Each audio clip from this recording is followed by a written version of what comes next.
Que la vie est belle. Ce matin, comme d'habitude, Toriki le petit lièvre sort de son terrier et respire l'air de la savane. Puis, il croque quelques fruits délicieux dans un buisson et dit « Que la vie est belle ». Toriki gambade d'ici, de là, dans les hautes herbes, il chantonne. Et hop, encore un sou. Au détour d'un chemin, il aperçoit Kuma, la grande girafe. Celle-ci tend selon cou vers le sommet d'un baobab. Gourmande, elle y cueille les feuilles tendres. Elle s'écrie. « Comme je me régale, on dirait que tu vas embrasser le ciel. » Toriki le petit lièvre pense qu'elle a de la chance. Elle est si grande. Kuma soupire. Tu voudrais être grand? Eh bien, moi, je rêve d'être petit. Je pourrais alors me cacher dans le buisson de la savane, dans le buisson, et avoir un terrier pour moi tout seul. Ah, si seulement on pourrait échanger nos tailles. Toriki propose alors, allons voir Marabout, le sorcier de la savane. Il saura quoi faire. Et c'est ainsi que petit Toriki et grand Kuma s'en vont voir Marabout, l'oiseau sorcier de la savane. L'une est grande et veut rapetisser, l'autre est petit et veut grandir. Ensemble, la girafe et le lièvre s'exclament. « Aide-nous, Marabout !» L'oiseau sorcier de la savane répond. « Pourquoi pas? Vous êtes prêts? À la 1, à la 2, à la 3. » Et hop, encore un. Voici Kuma et Toriki transformés selon leurs désirs. Kuma est heureuse.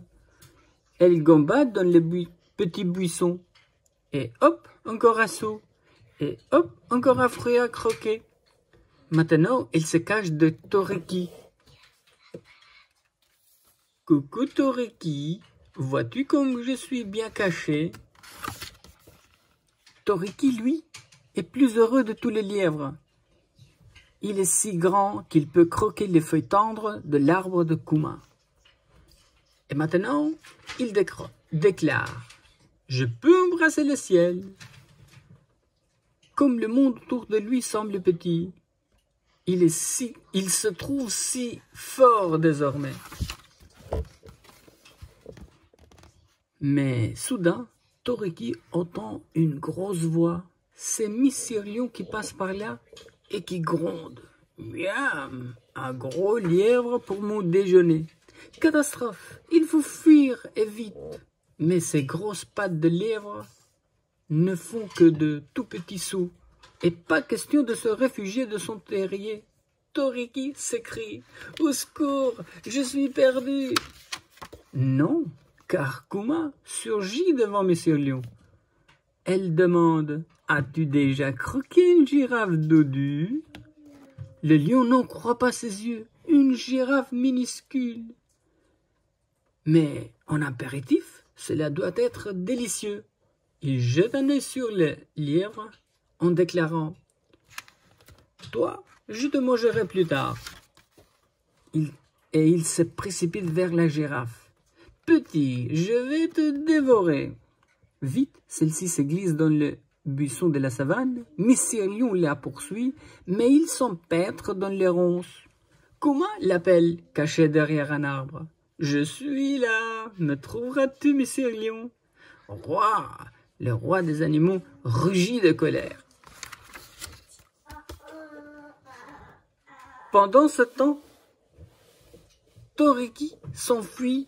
Il est reparti chez Marabout le supplier de lui rendre sa petite taille. Ce n'est pas si facile de changer le pot. De son côté, Kuma court jusqu'au terrier de Toriki pour s'en mettre à l'abri. Elle s'y glisse.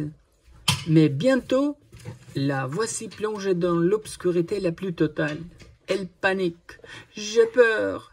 Il fait bien trop noir ici. Vivre sous terre, ce n'est vraiment pas pour moi. » Affolée, Kuma ressort plus vite qu'elle n'est rentrée. Je dois retrouver ma véritable taille. Finalement, Kuma, la girafe, préfère cueillir les feuilles tendres des grands arbres. Au bout du chemin, Marabou apparaît en compagnie de Toriki. Il rend sa vraie taille à Kuma. La grande girafe le remercie, puis elle ajoute « Tu viens, Toriki, on va embrasser le ciel. » Elle penche son long cou vers le sol. Toriki, le petit lièvre, grimpe sur son dos. La grande girafe et le petit lièvre tendent le cou vers le ciel et ensemble, ils disent « Comme la vie est belle !»